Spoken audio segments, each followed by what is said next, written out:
Florida State loses Luke Kromenhoek to the transfer portal, but are the Noles getting another quarterback?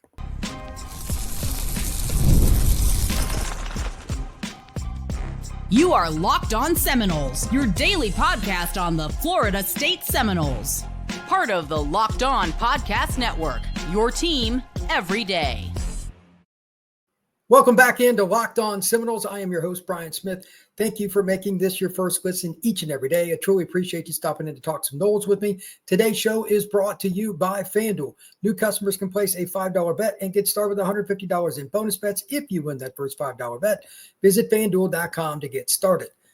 All right, there's so much information going on, I can't get prepped for a show before something else breaks. The transfer portal is nuts. With that being stated, On3 has predicted Thomas Castellanos to Florida State. There's also a report that Luke Kromenhoek is going to leave Florida State. This is the risk with quarterbacks. No matter what, kids are not going to wait. I've said it forever, and it continues to be the case, and actually might be escalating, as sad as that might be. Kids have zero patience. Now, in Luke's defense, if this is true, he was the starter at the end. He probably doesn't want to be replaced with a guy that has more experience than him and probably is a different fit than Luke too, but it is what it is. So I want to go over my thoughts about Luke and him leaving and why this is a risk, as well as what Thomas Castellanos could do for Florida State in the short term. Keep in mind, he was at BC for 2 years. He was at UCF for 1. So this is a really unique scenario. Number one here, with Luke, we're talking about a kid that is not just a good quarterback, but he's a good fit at Florida State, and he's a kid that I think anybody can rally around. Plays hard, athletic, got a big arm, all those things. He was completely thrown into the fire because Florida State's season was on fire in 2024, but Luke made it happen to the best of his ability. As for statistical analysis, you can take it any way you want. I mean, they weren't great by any means. I can share my screen for those of you on YouTube, and I'll go over all of it here as we go along as well, for those of you listening on audio. But this is a very, very difficult scenario. And so these numbers that I'm about to give you, keep in mind, again, he was a true freshman. He was 44 of 84, 52.4%, 502 yards, 6 yards an attempt, 3 touchdowns and 2 interceptions. But if you remember, his first pass was a bomb that was dropped in the end zone right through the wickets.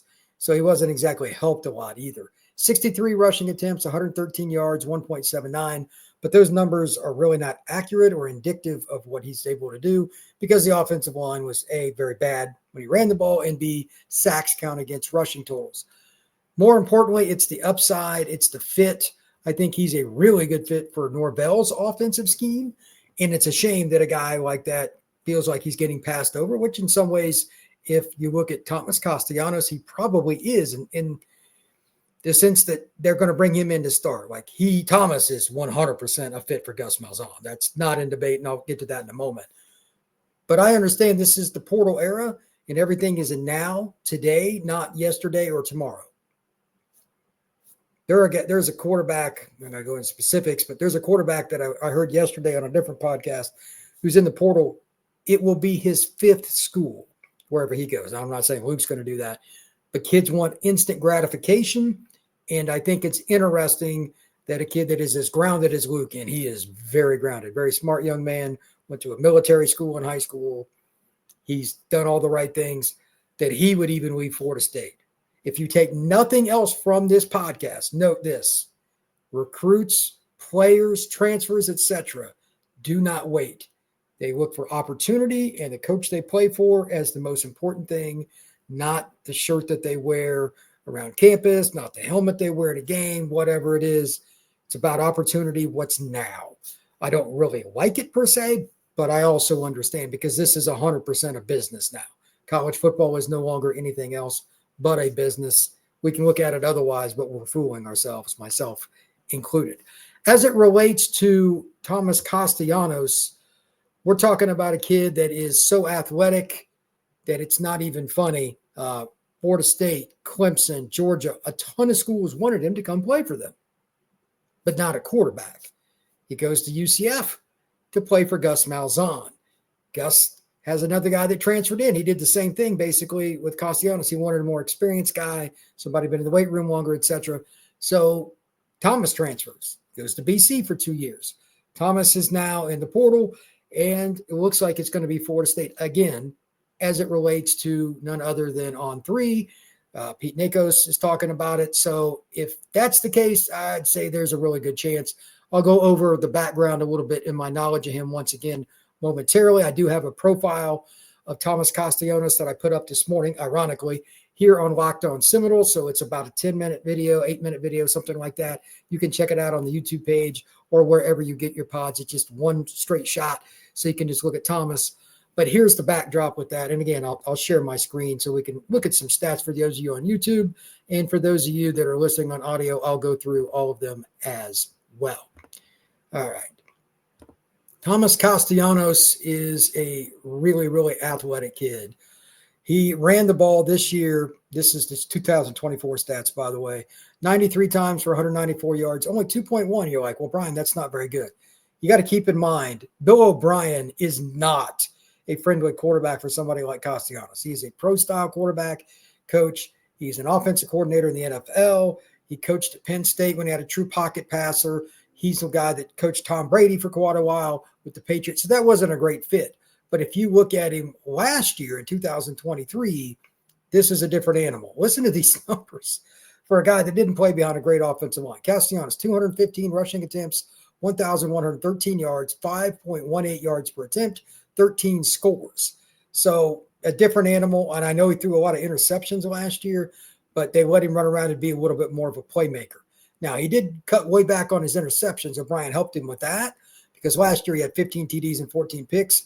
And then this year, if you look at his numbers, as a passer, he was 99 and 161. This is in 8 games, 61.5%, 1,366 yards, 18-5. But it came at the ability to run the ball. He really tried to keep him out of harm's way, I'm guessing, is part of it. But it's just not a fit for him. In Malzahn's offense, now that Thomas is going to be a fourth-year player, if he comes to Florida State, this is a guy that could go ballistic. Think of the offense that Auburn had in 2013. And if you don't know what I'm talking about, Google it. They went to the title game, ironically, and played Florida State and probably should have won that game. But Nick Marshall was a tremendous athlete, but he didn't have the strength that Thomas does. Thomas has guns that are really, really impressive.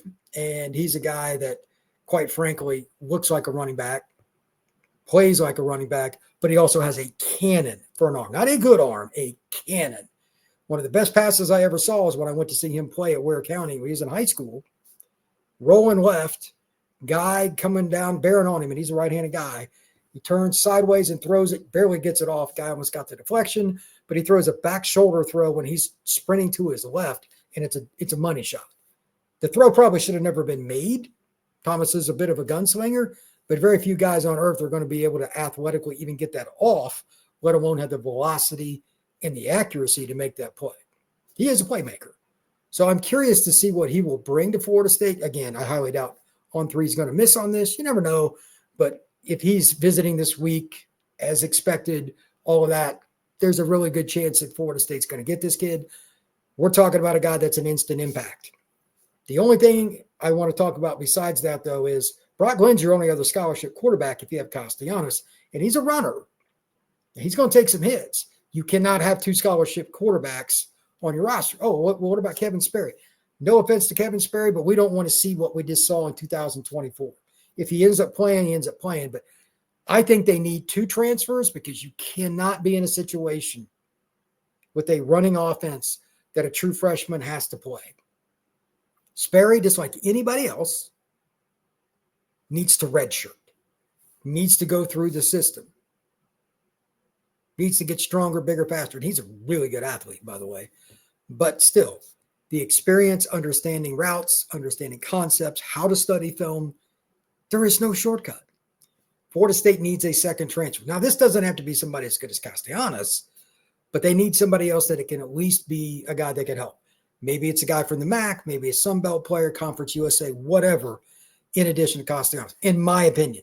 Now, Florida State may not do that, but that is my 100% dead solid opinion on it.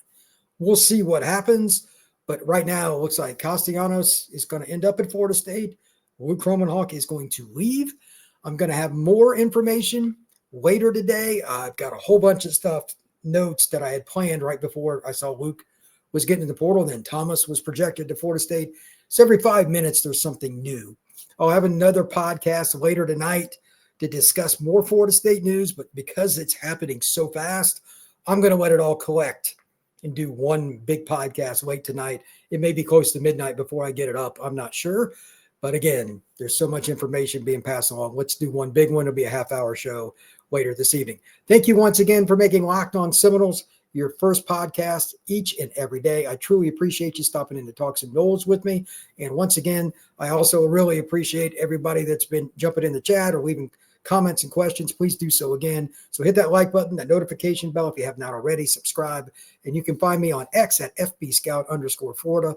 Lord only knows I have plenty of opinions about what's going on with the transfer portal, Florida State and otherwise, because every single move impacts every single college football program. Stay tuned at FBScout_Florida. I will see you all again later this evening. Take care.